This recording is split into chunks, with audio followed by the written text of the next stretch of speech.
3, 2, 1. Assalamualaikum warahmatullahi wabarakatuh. Kami dari kelompok F4 yang beranggotakan Putri Paskaria Lubis, Safira Ramadhani, Putri Adelia Pertama, dan Safa Salsabila akan mempresentasikan hasil mini proposal kami dengan judul Pengaruh daun kelor terhadap profil farmakokinetika glibenclamid pada tikus Gallus paragudaule.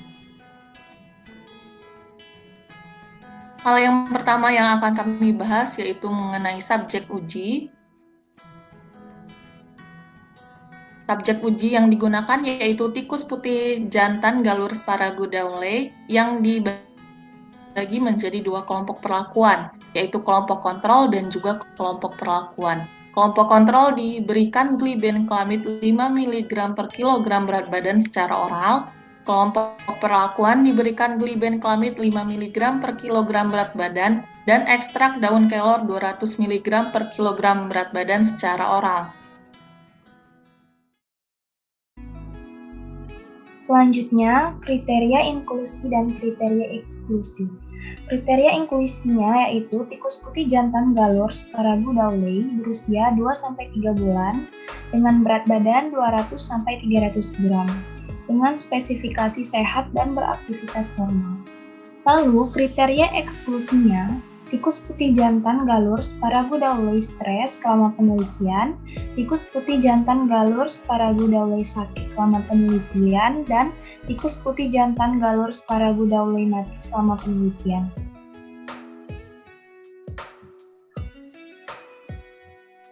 Selanjutnya itu ada prosedur penelitian.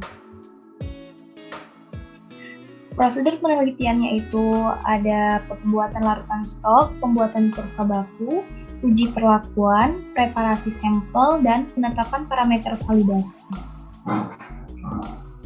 Yang pertama ada pembuatan larutan stok, ekstrak daun kelor 0,4 gram, ekstrak daun kelor dilarutkan dalam aqua beda stilata et 25 ml.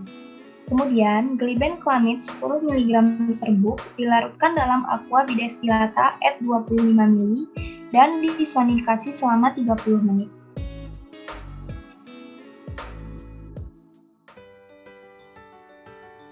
Kemudian ada pembuatan kurva baku. Kurva baku dibuat dengan larutan glibenclamid 0,1 gram per mililiter dalam kisaran konsentrasi 22,78 sampai 0,9 gram per mililiter. Tambahkan serum sebanyak 250 mikroliter dan kloroform sampai 5 ml ke dalam setiap seri konsentrasi. Lalu ekstraksi larutan selama 1 menit dan didiamkan sampai terbentuk 2 lapisan. Kemudian ambil 3 ml bagian bening dan tambahkan 2 ml larutan kloroform. Selanjutnya lakukan analisis setiap seri konsentrasi menggunakan spektrofotometer UV. Kemudian ada uji perlakuan. Ambil darah 0,5 ml pada masing-masing tikus di bagian pembuluh vena lateralis di ekor tikus pada jam ke-0, 0,5, 1, 1,5, 2, 2,5, 3, 4, 6, 8, 10, dan 12. Darah tersebut digunakan sebagai sampel untuk mengukur kadar glibenclamid dari tiap kelompok menggunakan spektrofotometer UV. Kemudian preparasi sampel. Ambil darah tikus banyak 0,5 ml dan ditampung dalam tabung Eppendorf. Lalu diamkan selama 20 menit dan sentrifusi selama 30 menit dengan kecepatan 6000 rpm. Buat sampel dengan mencampurkan 20 mikroliter serum dengan kloroform dan masukkan ke dalam tabung takar 25 ml. Kemudian ekstraksi larutan yang dihasilkan selama 1 menit. Ambil 3 ml bagian bening dan tambahkan kloroform sampai 5 ml. Selanjutnya sampel dapat dilakukan pembacaan absorbansinya.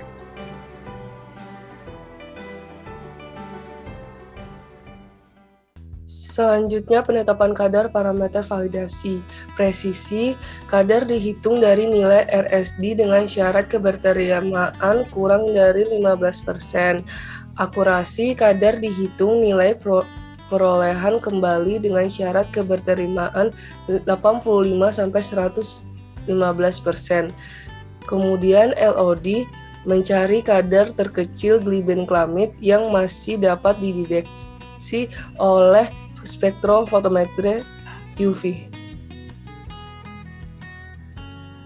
Selanjutnya, analisis data. Parameter farmakokinetik yang dihitung yaitu K, KA, T setengah, Tmax, Cmax, AUC0 tak terhingga, FD, dan CLT. Jika hasil dari parameter-parameter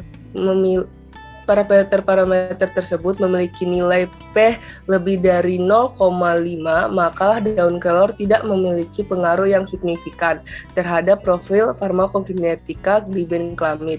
Sedangkan jika hasil dari parameter-parameter tersebut memiliki nilai P kurang dari 0,05, maka daun kelor memiliki pengaruh yang signifikan terhadap profil farmakokinetik glibenclamid. Selain itu, parameter farmakokinetika yang dihasilkan akan diuji menggunakan independent sample test yang ada pada software Microsoft Excel dengan nilai kepercayaan 95%. Sekian dari kami, kurang lebihnya mohon maaf. Wassalamualaikum warahmatullahi wabarakatuh. Terima kasih.